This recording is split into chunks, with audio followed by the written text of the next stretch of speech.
Today I'll be talking with translator and localizer Jenn O'Donnell, and I'm only just now, after the interview, realizing how perfect her website name is. It's J-ENTranslations, J-ENTranslations, Japanese, English translations.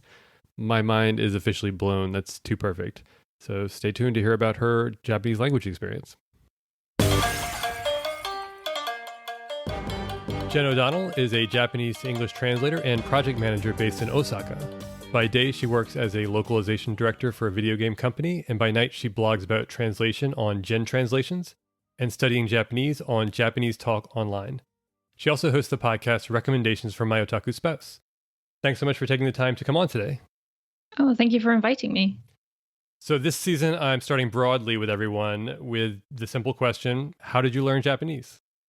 That is a complicated question. Yeah. So I started with a private teacher when I was about 16, 17, and I studied about 1 hour a week for 2 years. I was also a very lazy student, and I never studied outside of class.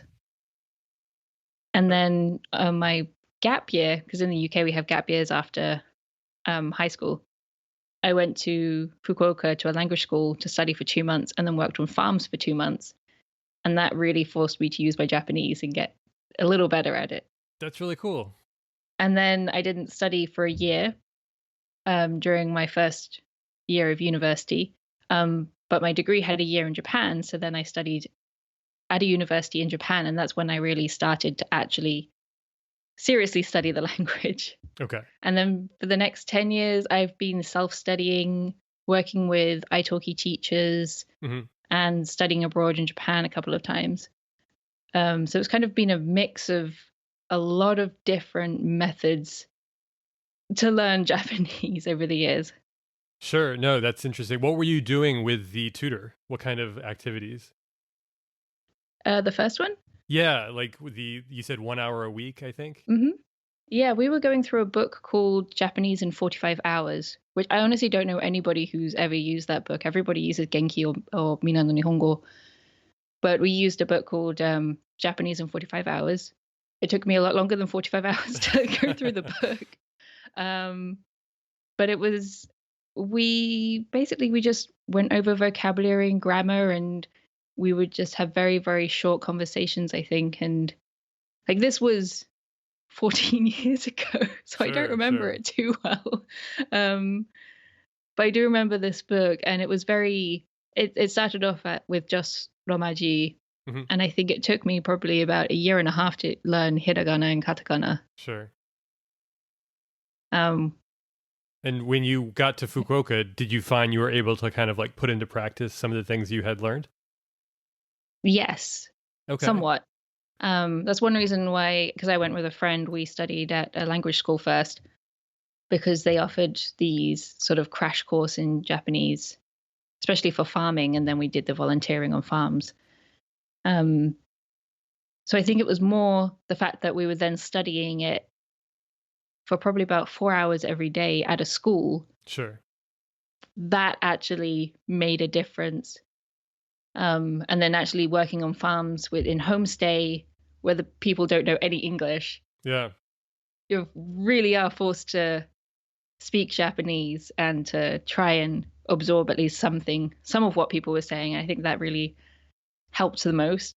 But yeah, it was a bit of a weird method. No, that's great. I mean, I really feel like there was one guy in my 5th year Japanese class who I think he had basically taken a gap year or something like that, but he had or taken a summer in Japan, just in Tokyo, and with the goal of just kind of like really just throwing himself into immersion. And he picked up the language pretty good, I would say. He was probably a sophomore in the 5th year class or something like that. But do you remember any like interactions in particular where you felt like, okay, now I feel like I'm doing the language a little bit? Yeah. I remember there's one scene that just stuck in my mind where I was talking to somebody in a car. I think it was one of the farmers, and we were talking about food. I remember he asked me, what food do you like? And I said, oh, I like this kind of food. And we actually had like a 4 or 5 sentence conversation. And that's when I was like, oh, I can actually speak Japanese. This is amazing. That's all. Do you remember what the food was, or what he thought about it?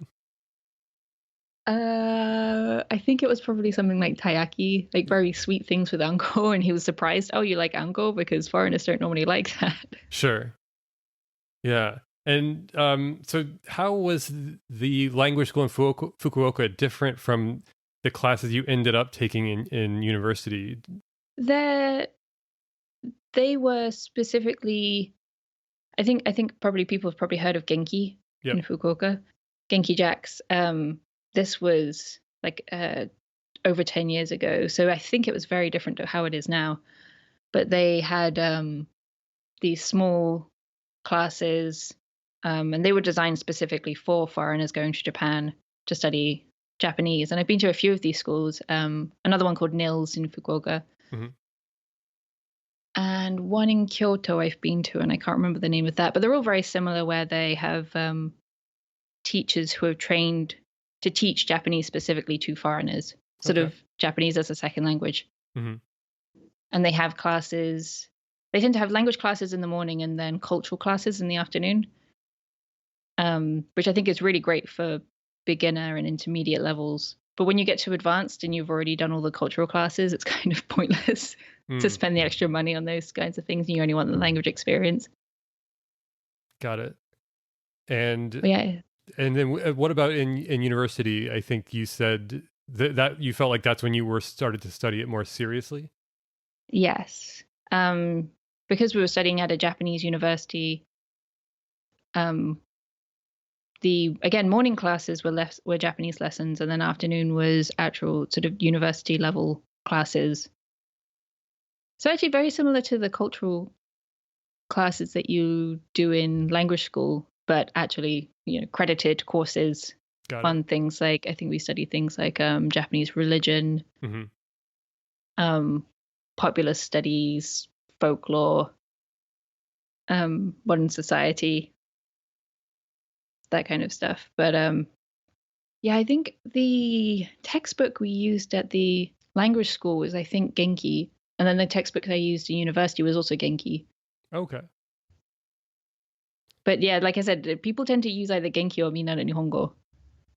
I think it feeds into these language schools as well, just because they're so widely used, and they do such a good job of teaching people a solid foundation of the language. I somehow managed to get away without using either of those. Nice.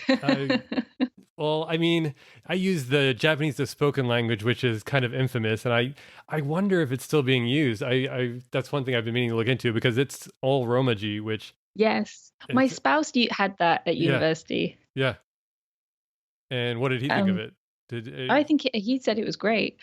It's really interesting though, because it might already be Romaji, but it teaches you phonetical Japanese, so you have it focuses on, I'm guessing, speaking, doesn't it? So you have a stronger speaking level of Japanese. I think so. Yeah, but I just remember, I mean, it could have been that I took a 1 year of language in a summer. I did that, and that was my first course. And so it was just, trying to drink from the fire hose, kind of. So it was a bit too much in one go. But yeah, it's funny looking back at it now, it does feel like it's incredibly granular in a way that a lot of textbooks aren't. But I do feel like there's there's something in between those two, like in between. I mean, my teachers were good about getting us away from Romaji pretty quickly, but I do feel like there's some kind of happy medium that somebody hasn't made yet between JSL and Genki that can do a little bit, that has tricks from both. I guess it depends on the teachers and how they structure the courses in whatever school you go to, whether you focus more on the speaking or the reading aspect. Yeah, definitely. And what about, were there any challenges that you faced that you thought that in terms of the study, or things that you did well, or things that you wish that you did differently? Oh yeah, loads. That's why I studied. That's why I started Japanese Talk Online. Is because I wanted to talk about what didn't work for me, or what worked for me and what I'm trying and experimenting. So it was kind of a selfish endeavor to encourage me to study more, but also a way to be like, oh, don't do what I do, because this is probably not a good idea. So over the last 14 years of studying Japanese, I've learned probably what's most effective for myself. Mm-hmm. And because every learner is different, you really need to understand your own learning methods, sort of how you study rather than what everybody else is doing. Sure. Yeah, I feel like that takes like, one thing I wish I had done was like just keep a journal of like how things were going, how I felt about the studying, what I felt was working, what I felt was not working, because that would be so interesting to look back on. And even just to gauge like, okay, maybe I'm doing something that's a little bit out of my range right now or something like that. Maybe that's why I'm reacting this way. I don't know. I think that might be one way to kind of like take that look at yourself as a student. That's something I've been thinking about, recently. I've known a couple of people who keep blogs where they track what they're learning, and they're very reflective on what they learned and how useful it was. And I think that could be useful as well. I think that's kind of what Japanese Talk Online was, but less reflective and more advisory. Sure. Yeah, I mean, that's kind of why I started How to Japanese too. At what point were you when you started the blog? I think the blog is probably about 8 years old now. Mm-hmm. So I would have been studying Japanese for about 7 years at that point, which means I was probably, I'm trying to remember where that was in the timeline of my studying.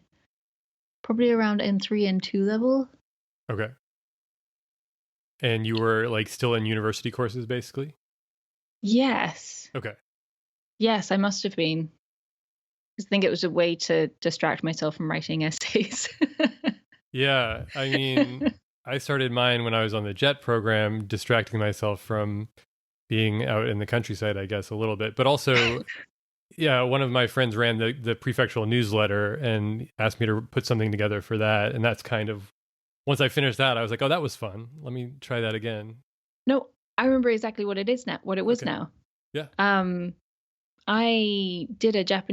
I ran a Japanese language class at my university anime society called Japanese Talk. Oh, nice. And when I graduated, I thought it was a shame that I wasn't able to be there and help people with their Japanese, because there were still students who, obviously, if you're interested in anime, there are still people who want to learn the language. Mm-hmm. And so I started Japanese Talk Online as a Facebook group, and then was like, this isn't quite enough because posts get lost. Sure. And they're disconnected and it's hard to find information. So then I started the website as sort of for this anime society specifically. And then it kind of branched out into my own thing. I can't believe I forgot that. That's awesome. That's really cool. And so you were like working, like when you were like a senpai, basically you were working with first and second years on like helping them with the language? Yeah. I mean, I think I was in would have been my second or third year of university, and we'd have lessons once a week before the anime club. Okay, got it. And yeah, I mean, there was an anime club when I was in college, but man, I think it was after the initial kind of boom in the 90s, but it wasn't anything like it is now, I feel like. And even 10 years ago, because just the ease of access is incredible now. Yeah, I do think university societies are probably struggling a little because anybody can watch anime on Crunchyroll.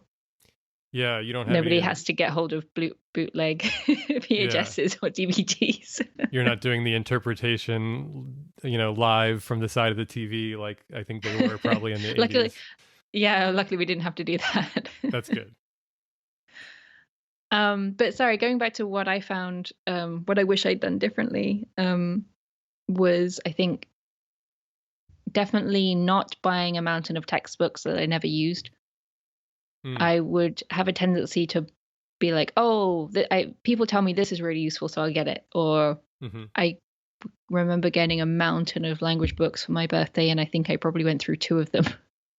Yeah. So it was kind of such a waste of money just to buy books for the intent of using them and then never using them because I had a million other textbooks that I was meant to get through. And then the other thing I wish I hadn't done was mindlessly cramming and reviewing. So I had one summer when I was studying for the JLPT N1, and I would just sit there for hours going through my flashcards or Memrise and just kind of going through the motions. Or even when I started learning Japanese, just handwriting vocabulary over and over and over again. That didn't help me. I think some people can probably absorb the language like a sponge, but again, it's knowing yourself. And because I'm dyslexic and I'm a very kinesthetic learner, I need, I've realized over the years that I need teachers, and drill books are very helpful and mnemonics are very useful for me. I like to have multiple approaches to the same topic. So when I study kanji, I'll learn from drill books, kanji apps, flashcards, stick post-its to my wall, sort of have multiple approaches to the same thing. And that definitely helps it stick in my mind a lot longer. And I think also mindful study, sort of quality over quantity. So whenever I get something wrong, I think, what is this made of? So if it's like a kanji, what are the kanji compounds that are in this kanji, or what kanji are in this vocabulary? Why did I get this wrong? Is it similar to another word? Did I think it was actually this kanji when it was this kanji? And why are these different? So I can really understand why I got something wrong. So next time, hopefully when I see it, I go, oh, that's not that because I got it wrong last time because it actually has this radical in it. Yeah. And then once I've done that enough, I don't even have to think about why I have it wrong or why it's different. It's just, I've just learned it. Yeah. No, that makes a lot of sense. I mean, it's interesting that you mentioned the dyslexia. I had someone recently ask me, How to Japanese Reader, for resources on that, and I did a little digging, and I think I need to search a little bit more, but I found just like kind of one research article that in Japanese that I'm still kind of getting through. And I also remember at college, I had a classmate who struggled a little bit with it and mentioned that she found that her mind was kind of flipping the characters a little bit, like maybe in dyslexia. And I said, well, have you asked the teachers? Do they have any resources for that? Did you find teachers had resources for that? Nope. No research. I actually didn't find out I was dyslexic until I was 25, which was halfway through my master's degree in translation. And I was like, how on earth did I go through 12 years of like full-time education and no teacher picked up on this before? I was a little annoyed. But yeah, when I found out I was dyslexic, I did loads of research, and all the materials are sort of for parents who have kids with dyslexia, or I find the interpretation is kind of off. Sure. And so it's like, this actually isn't helpful because, or at least it didn't help me as an adult. And so I think I ended up just ignoring all of those researches and just went with what I knew about myself and about how to improve it. Sure. Or rather, how to get around it, because you can't really fix dyslexia. You can only cope with it. Yeah, like provide accommodations. Yeah. I mean, it's interesting that you mentioned all of that, because I focused on the conclusion of that article when I found it, when I was looking for the guy that asked me about it, and that was one of the things they said was that, well, first of all, it's not that well known in Japan, especially because it's not well known for when thinking about students who are going to be non-native Japanese. And then also students are going to be older and they're going to need different strategies. But one thing they did say was, I think they mentioned like using physical objects to kind of represent the kana in order to help like remember them. But so when you got that diagnosis, did that change? You said that just knowing yourself kind of changed your study strategies a little bit? Yeah. It made things make a lot of sense. So I'd been learning Japanese for 8 years at that point. And I remember thinking, oh, that's why it's taking me 8 years to get to this point. It's not because I'm stupid. It's not because you see people who are like, oh, I've got to N1 in 3 years. Mm-hmm. Like, how? That's not fair. How are you better at this than me? And I'm constantly struggling to remember all of this stuff. So when I realized that, I was like, oh, okay, it's not my fault. It's nothing wrong with me. It's just how my brain works, and it's okay that it's taken me this long to get to this point, and it's okay that I struggle with these things. Like, it's not the end of the world, and knowing I was dyslexic meant that I could, like you said, adjust. Like, I think it helped me stop listening to other people. Yeah. And start listening to myself. Yeah. I do think, I think that there's something really, I'm forgetting the word for it right now, very appealing about modeling someone else's success, right? Like, I you know, but yeah, there's no reason. You don't have. There's no. It's not a race. First of all, I mean, that's the first thing to realize is that you don't ever cross a finish line. That's one thing that I think it took me a long time to realize. Yeah, comparing yourself. I think some people who compare themselves to others find it helpful to motivate them, but other people like myself, I find it really demotivating. Okay. And so I've tried not to. Like you said, everybody goes at their own pace. Sure. Did that change like how you were consuming Japanese media? Somewhat. Japanese, when I started consuming Japanese media, I think that definitely improved my Japanese greatly. But before I got to that point, I was really, really scared of doing it. Sure. I was really intimidated by like picking up a novel thinking I'm not good enough. I need to study XYZ before I can do this. And I don't think that was particularly linked to the dyslexia. I think that was more just my personality. Sure. But once I started reading, I started reading numerous times throughout my Japanese studies. Yeah. I remember the first manga I tried to read was Fullmetal Alchemist. That was a terrible idea because because I was N3 level and I'm trying to read a complex manga about sort of the morals behind human experimentation and chemistry and physics. And sure. I don't understand this, and I would get frustrated and demotivated and stop for several months. So I found what really helped was picking up a book that was very, very easy and then finishing it. And then that was a huge motivator. And then very, very slowly reading more. Sure. But it definitely did not stop me from buying mountains of manga and novels that I couldn't read at the time. Yeah. I do think that there's a pleasure in collecting that's separate from the pleasure of enjoying. Yes. And you have to be able to separate those, I think. Tsundoku is hard to overcome, right? It is. So are there any kind of things that stand out in terms of books, manga, anime that were like kind of formative in terms of like the first ones that you got through and were like, oh, wow, okay, I did that. That felt like a next step. Yeah, I remember reading Kiki's Delivery Service, Majo no Takubin, the first volume.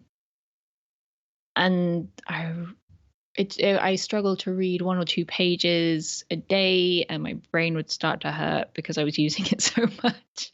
And that was a little demotivating, but I pushed through. And after a few months, I finished it. I was like, yay, I was actually able to read it, because after the first probably 50 pages or something, my pace started to pick up. And then when I moved to Japan a few years ago, a friend recommended another book, Kohi ga Samenai Uchi ni, Before the Coffee Gets Cold. And again, it'd been a while since I read a book, so in Japanese. So I was slow going with that. But then once I started getting into it, my speed picked up again. And that was when I was like, oh, I can actually finish books fairly quickly. And then I started reading more and more and making it a habit to read probably about 30 minutes a day. Okay. Japanese. But yeah, I think definitely picking books that were easy, that I knew I could finish, that I knew were too easy, definitely helped me. I think I've met people though who really enjoy reading books that are way beyond their level and really difficult. And if that works for them, good. But I prefer now and again relaxing with a nice, easy read that's entertaining. Sure. Yeah. I mean, I had a coworker at the translation company where I worked who was just really into Japanese history. So he would read these Japanese history magazines and, articles on different samurai and other historical figures. And it was like, I would have been asleep like after the first paragraph, I think, with that. Yeah. That's really cool. I mean, yeah, finishing things is important, but also I think even just developing a habit, right? Like it's funny. I remember even in reading in your native language is hard, right? So I think, yes. I mean, I started a bet. I was like, I think in 2017, I was like, okay, I want to be reading more. You just have to do it. And so you have to kind of just start to get into the habit. And yeah, it's once you start to kind of do it, it kind of feeds itself. And then it starts to, once you get used to that habit, it's just become second nature, I think. Mm-hmm. Yeah, I think it definitely helped that I was combining a Japanese novel with an English novel. Yep. So reading two books at the same time. So then if I was too tired to read Japanese, I could read my English one. So I could keep up, like you said, keep up the habit. Mm-hmm.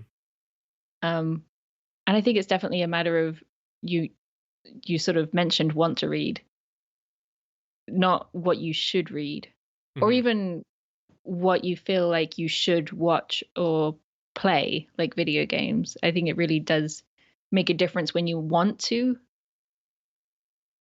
consume the media that you're consuming, which is probably why like you said, your friend really enjoyed history information. You found it a bore.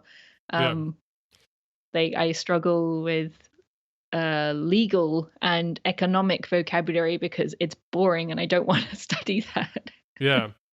Actually, it's funny that you mentioned that because I started listening to your podcast and I was like, okay, I want to get into, so I don't watch that much anime. Like, I did grow up, on Akira and, some of the classics that were just starting to come on, Sci-Fi Channel and things like that. But I was like, oh, I'd like to watch a little bit more here and there. And so I think I tried to watch, is it BNA? Was that one of the ones that you guys talked about? Or the animals? And I just couldn't, get that habit going. But it's funny. I think one thing that has motivated me recently is I've been really into TikTok, and everyone on TikTok's really into JoJo's Bizarre Adventure. And that's really? like, yeah, so I've been like slowly working my way through that. And I find myself, for whatever reason, I have this odd fascination with that show because people are so into it and it's very bizarre. And like, as it says in the title, but, so that's been an interesting thing that I was thinking about recently in terms of like motivating me and finding some kind of in your own interest is key, but if you need some kind of external motivation, like thinking, that's one other thing I was thinking about, like what the other thing that I've been doing recently is listening to a lot of NHK podcasts, and that was kind of a rededication to my Japan Times articles and thinking like, okay, that's going to get me moving on that. And that's kind of become its own thing now. It's almost separate from my, like, I listen to NHK almost every day now. But it was interesting how that initial kind of motivation got that inertia going, and now it's kind of self-sustaining. But I did want to ask about your master's program a little bit. Did you go into that immediately after undergrad, or did you try and do a Japan-related work first? Yeah, I tried to work in Japan first. So funnily enough, after my university degree was in social anthropology, which I realized was completely unmarketable. So because I had my Japanese skills, I was like, okay, I'll use my Japanese. but I only had the N3 certificate at that time. Mm-hmm. So after university, I studied at a language school for 6 months in Fukuoka to pass my N2 exam. So I would have that as a qualification to help me get a job. And then I applied. I don't think I did a very good job after university trying to find a job in Japan because I was stubborn and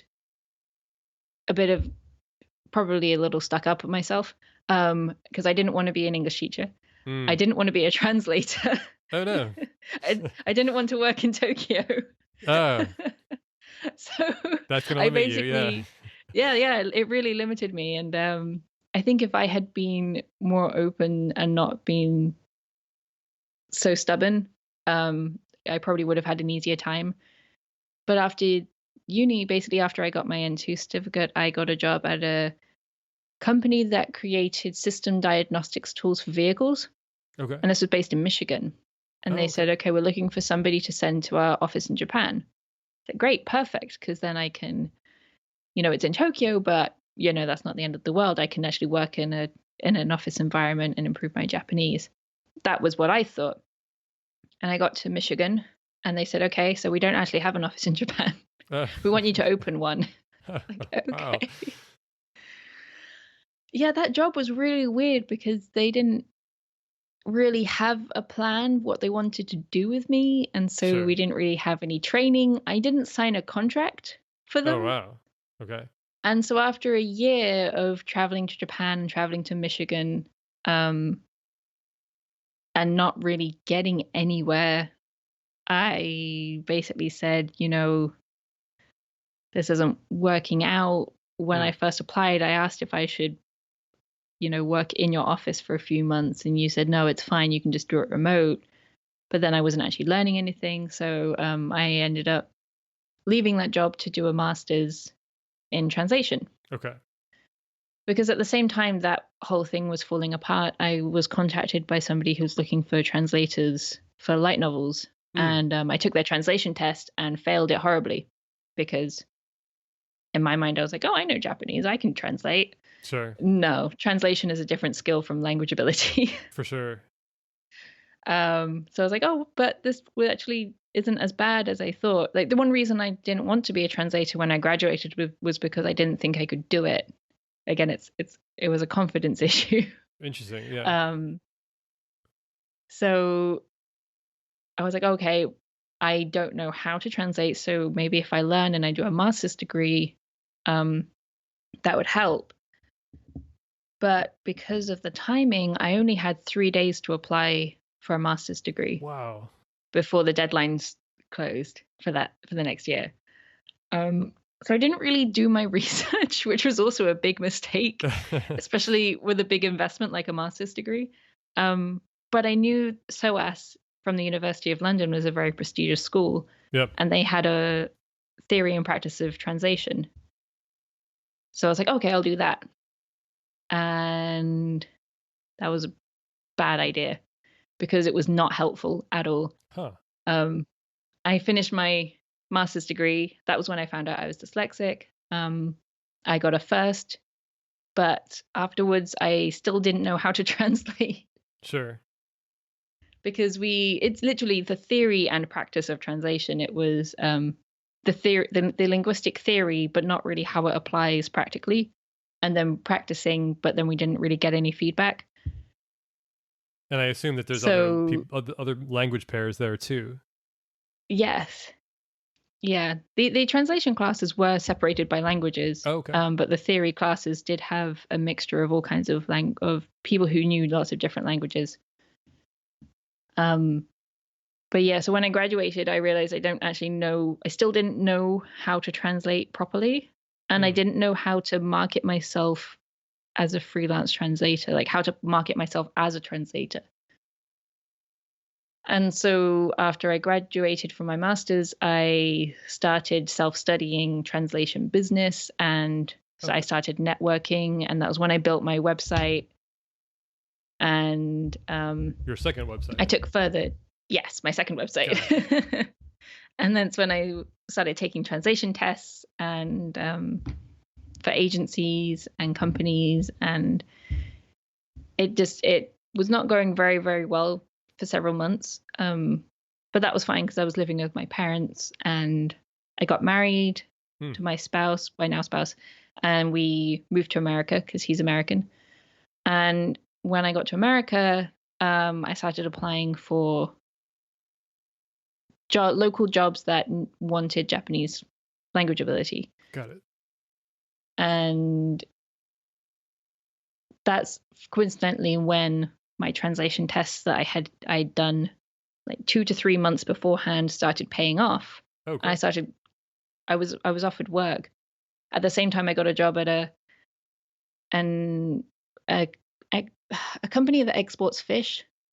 It's a Japanese company based in Japan, and they basically trawl fish from Atlantic and sell it across the world. And so I got a job at that company while also freelancing full time on the side, which was also a really bad idea. That's a lot. Like a full-time job and freelance translation on the side does not mix. But again, I didn't want to disappoint people. I didn't want to say no, especially because I'd struggled so hard to get these jobs in the first place. And they were exciting jobs like manga and anime and games. And so I didn't want to say no, but at the same time I was working full-time because I didn't know if freelance would work out. And it ended up blowing up in my face. And I lost my job at the export company. Yeah. Oh no. Yeah. So like this is again why I'm like, don't do what I did, kids. This is a terrible idea. So it was pretty much, oh crap, now it's either sink or swim. I have to make it as a freelance translator. And that's again, I started getting back into studying the translation business side, and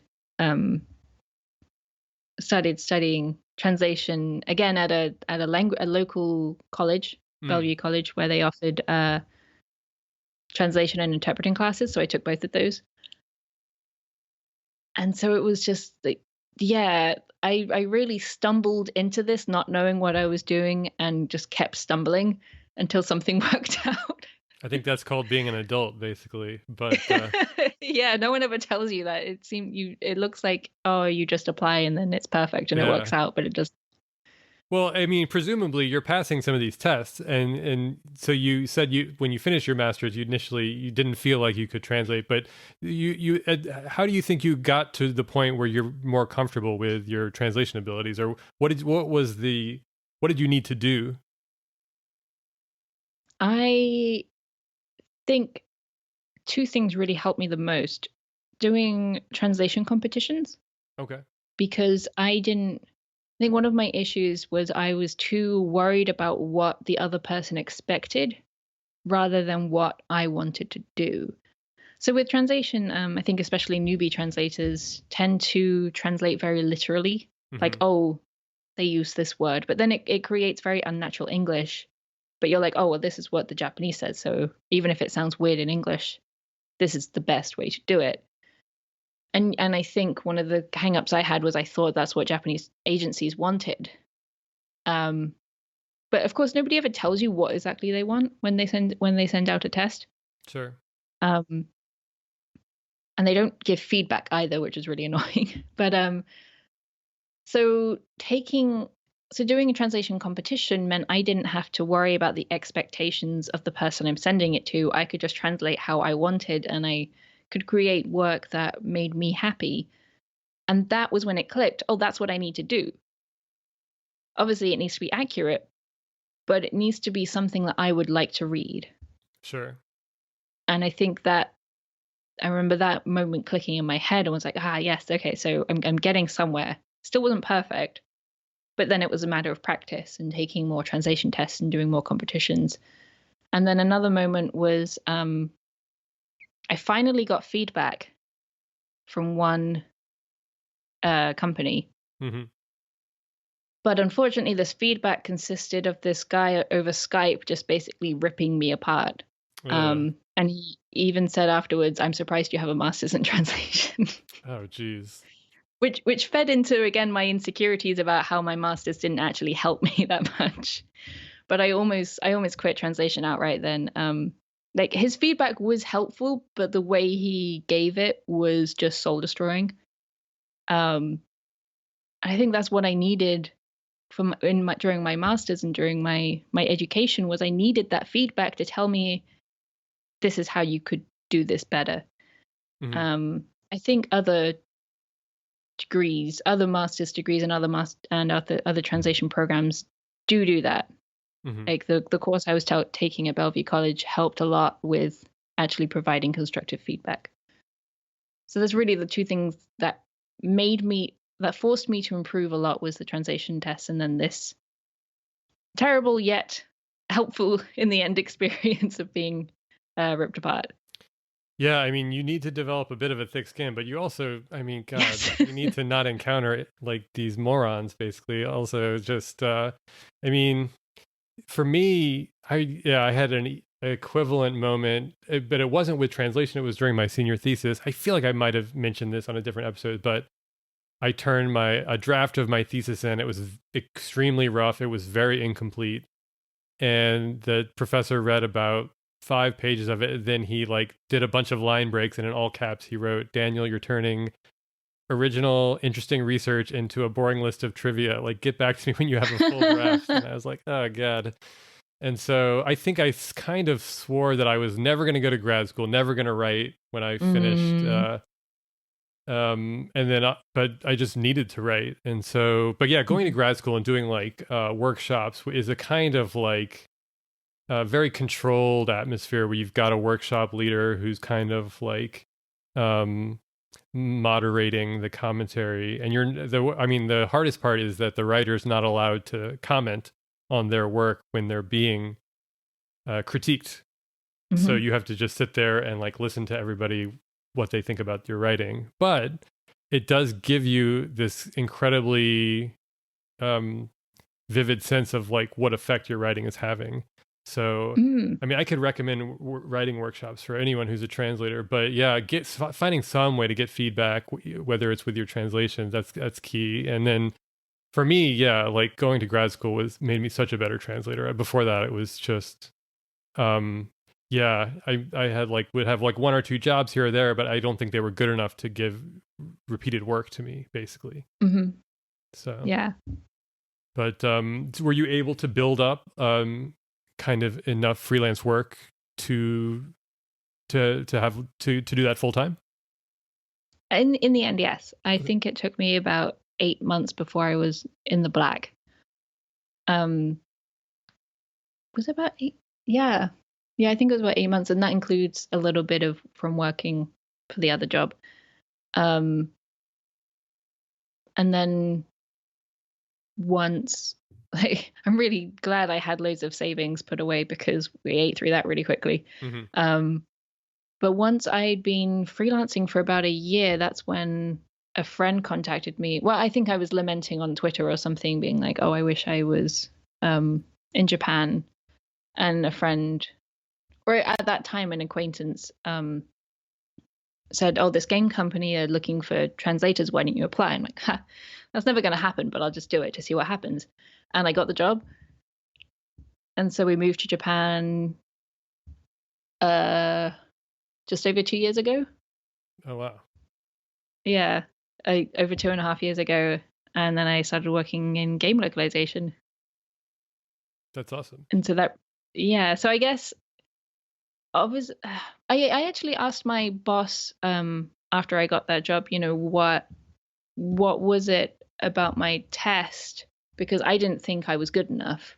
Mm-hmm. Again, I think it feeds into anxiety and just these years of very a negative view of myself. And so I was like, why?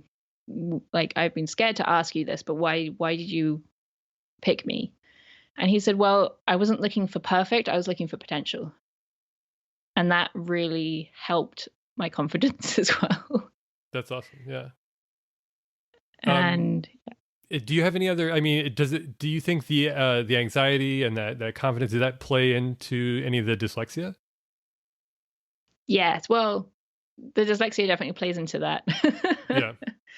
I think the combination of dyslexia, my disappointing masters that makes people think I'm better than I am, and just personal views about myself not being good enough just fed into this perfect soup of imposter syndrome. Sure. Which I know a lot of translators have, where you just feel like I'm not good enough.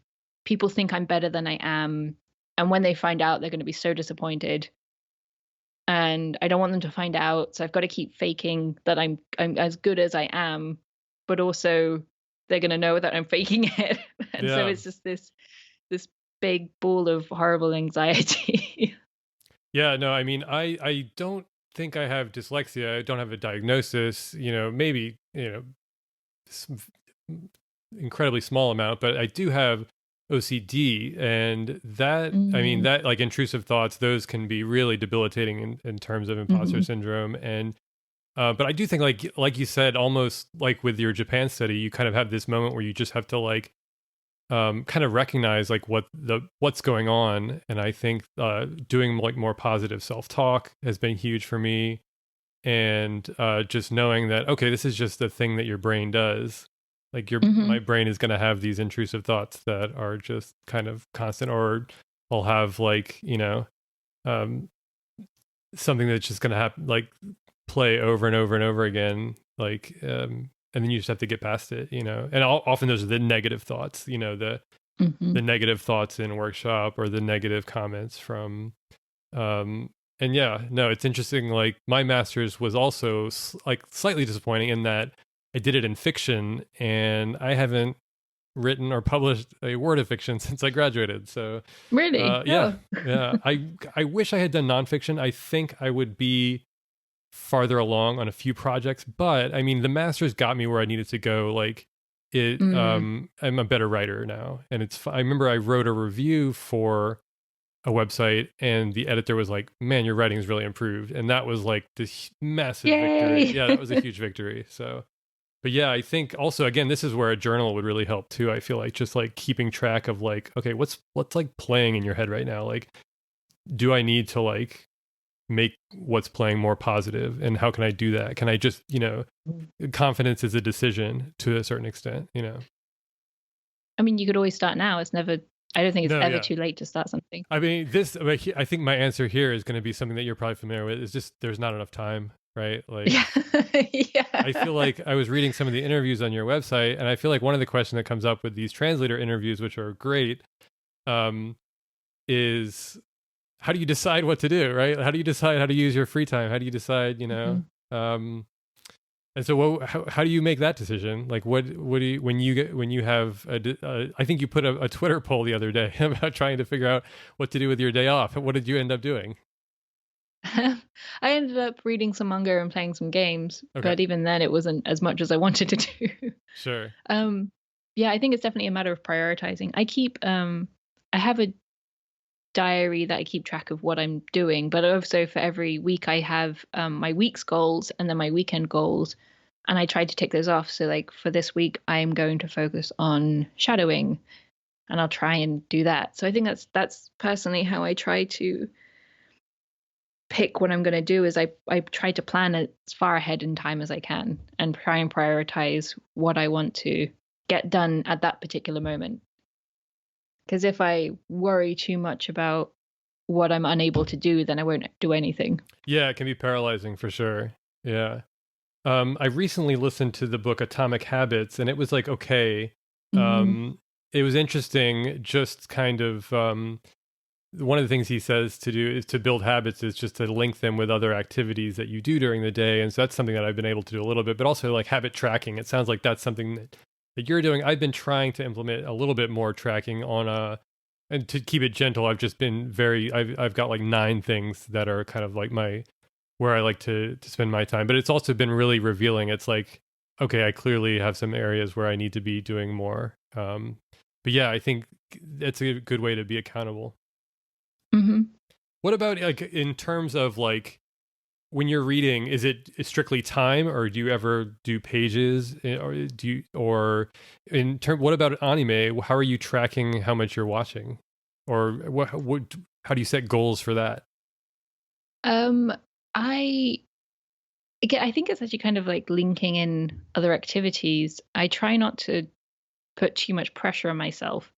Otherwise that might discourage me. So I try to read a certain number of pages, or if I'm not really in the mood, I just try to read at least something. Okay.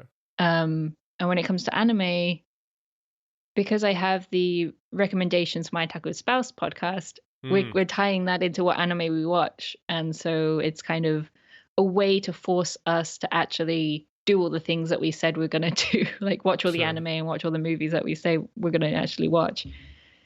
And so in a way that's kind of helped keep me accountable, because I have this fun activity that I do with my spouse. And then we just watch one episode of anime every day with dinner. Okay, yeah. And that's pretty much it. That's good. So it's not much. That's a lot of episodes if you add but it's them something. Mm-hmm. Yeah, that's the trick, really, isn't it? Is that you just do a little bit every day. It's better than nothing. And that's the same with Japanese studies or with reading or any, like you said, habit. It's just a little bit builds up. For sure. It's funny. I always like to say the hard thing is just the easy thing over and over and over again, right? Like yeah. It's the over and over again. That's the hard part. Yeah, Well, man, this has been really interesting. I think we're kind of getting close on time, to close to an hour, but I did want to ask about kind of job hunting tips and tricks. Are you using a Japanese resume? Or do you have any advice for job hunting within Japan that you think would be particularly useful that maybe people haven't heard yet or don't know? I know a lot of people say networking. Networking is really just a matter of making friends with people in the industry that you're interested in. You can tell when somebody's trying to connect with you because you work for a certain company or because you're in a certain position. And so don't be fake about it. Actually want to learn from people, and they'd be more than happy to help teach you. But when I applied for my first job in Japan, they have on their job listings what you need to send in, which is normally a Japanese resume as well as an English one. And so I completed the resume and I sent it to a friend who proofread it for me, and I also sent it to a Japanese teacher who proofread it to me. I still use a Japanese teacher now, and so she's been immeasurable in terms of just everything. But I sent it to a teacher to proofread, and then we also went through possible questions that could be asked in an interview, and I wrote out all the answers, and then she proofread my Japanese for the answers, and then I practiced answering in Japanese. I think that's one thing people struggle with is the speaking part, especially if you've been studying outside of Japan and you're not in a relationship with a Japanese person. It's very hard to improve your speaking. And I think that helped a lot, was writing my own Japanese sentences about myself and about my work history, and then just drilling it. I'd record them onto an MP3 and then listen and then shadow and try and memorize all my Japanese. I didn't use 90% of it in the end, but it was still very, very helpful. And now you've got that. And I definitely used it. It's not going anywhere. Now I've got it. Yeah. Yeah. I mean, you can file that away. Who knows when that's going to be useful again, But I actually moved jobs, and I moved companies, and it came up. It was useful again because I was able to just build upon what I'd already practiced for my second interviews, and it was a lot easier. Nice. I mean, that's the same recommendation that they give for people in English job hunting that I think that a lot of people don't want to go to the trouble to do, but writing out answers to possible questions, practicing them, and then delivering them so that they feel natural. Yeah. Especially if you can get a Japanese teacher to help proofread and then to help practice mock interviews with. It's so helpful. Really, if you just say, "Oh, I'll wing it on the day," then that's not going to end well. No. Even in English, it doesn't end well. No. And what about advice for finding a Japanese teacher? I think I asked Akko Sensei, and she wasn't teaching virtually at the moment, but she recommended someone to me, and then I was able to kind of use that program. That's how I found my teacher. That actually, I mean, it also to be honest, ends up, if you never know when you're going to need somebody to vouch for your Japanese level either. And if you've been away from a classroom for a while, you may not be in touch with your university teachers. Mm-hmm. What program was that she suggested? Oh, I can't remember. I'll have to find it and put it in the links, but they've got teachers all over the world. And is it italki? I don't think so. Or is it a different one? I think it's different. I can't remember what it was called, but it was basically like, it wasn't that expensive. It was like you buy lessons in sets of 10. It's about $300 or so. So it's, between $30 to $40, 3,000 to 4,000 yen a lesson, which is, I think, very, very standard. Mm-hmm. And she helped me. I did that when I took 2 weeks off before my current day job, which was going to be doing more Japanese language work. I kind of, during those 2 weeks, I did a bunch of classes with her because the idea was I want to do some training. I'm going to be going to Japan. And so she just had some kind of general business lessons, and then we started doing some other stuff too. That's really good. I think it definitely helps to find a Japanese teacher who's been trained rather than a language exchange partner. Yeah. Because they don't necessarily know their own grammar. Like I have Japanese people asking me about English grammar. I'm like, I don't know. I can't help you. I'm sorry. But no, the program I used was italki. Okay. Although my current teacher, I actually found while I was doing study abroad in Kyoto. Okay. And I asked her, do you do online lessons? And she said, actually, yes. So now we actually ended up doing, she's become my friend more than my teacher. And I help her with her English interpreting, and she helps me with my Japanese interpreting. Oh, that's perfect. So we kind of do a language exchange thing, but we're both professionals. Got it. So it was a really nice relationship, but I really lucked out on that. But before then I used italki for years to find teachers. Although it's kind of hit and miss. I think it's fine to drop a teacher if it's not working out. Yeah.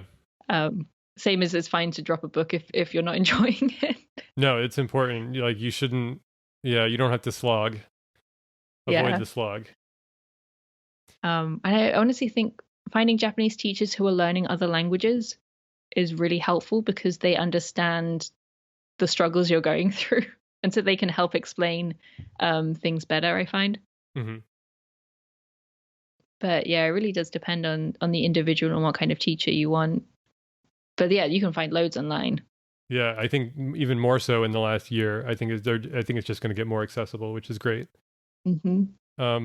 So yeah, one last question before we go. This is one that I'm glad that I saw on my list before I got to like kind of last quick questions, which is, do you think there are any Japanese media or Japanese games that are that are better for Japanese study than others? All of them and none of them. But it depends on the person's Japanese level, because again, you don't want to do anything too difficult unless you do want to do something too difficult, in which case fair enough. And I think also games are tricky because they're mostly fantasy and sci-fi, and fantasy and sci-fi has really advanced and esoteric language, which isn't necessarily going to turn up in Genki or Minna no Nihongo. Sure. But I do think a lot of Nintendo games are probably really good, especially ones aimed at younger people. It's like Animal Crossing would probably be really good, but it also has a lot of like dinosaur and animal and bug vocabulary. Sure. That I don't know if you'll use in everyday life, but you might also find it really interesting. Or you have like Ace Attorney, which is probably really good practice because it also comes with furigana, but it also has lots of advanced legal language. Sure. So I honestly say, if there's a game you're interested in, again, it's what you want to try, play it, see how it is. And then if you enjoy it, then keep playing it. And if you're struggling and it's becoming demotivating, then stop. Or if it's something that you've played in English over and over again and play it in Japanese and you'll probably pick it up a lot easier because you already understand the context. Yeah, I mean, that's one thing that I was going to say is Fire Emblem Three Houses, just because I did my first playthrough in English and now I'm doing a second playthrough in Japanese, and it's bite-sized enough. You have a lot of lighthearted conversations. It's a little bit like anime-ish because you have these kind of love interests going on. So, well, yeah, okay. 3 real quick questions that I'm asking everyone. Do you have a favorite kind of onigiri? Kombu. I love kombu onigiri. Solid choice. What's your go-to Japanese karaoke song?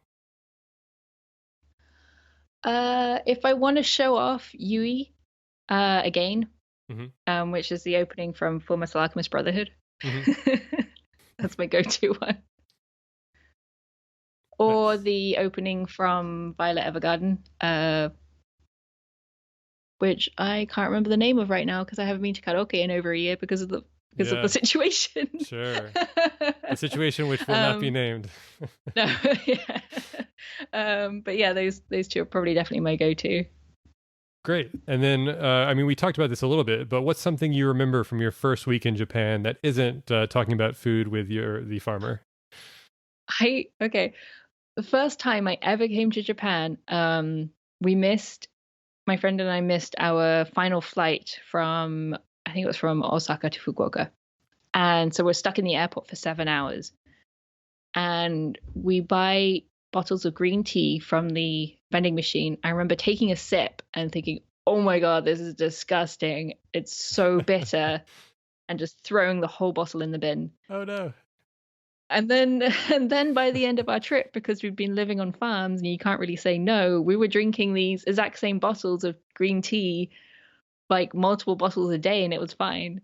But I always remember being like my first sip of real Japanese green tea and being like, oh, this is horrible. And just throwing it away.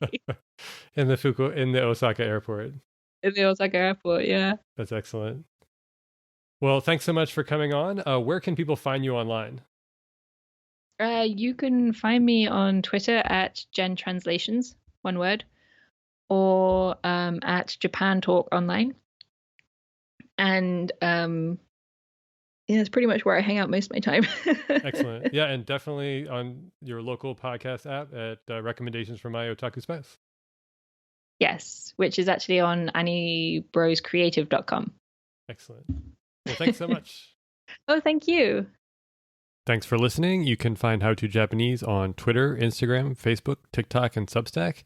And we'll see you next week. それではまた来週.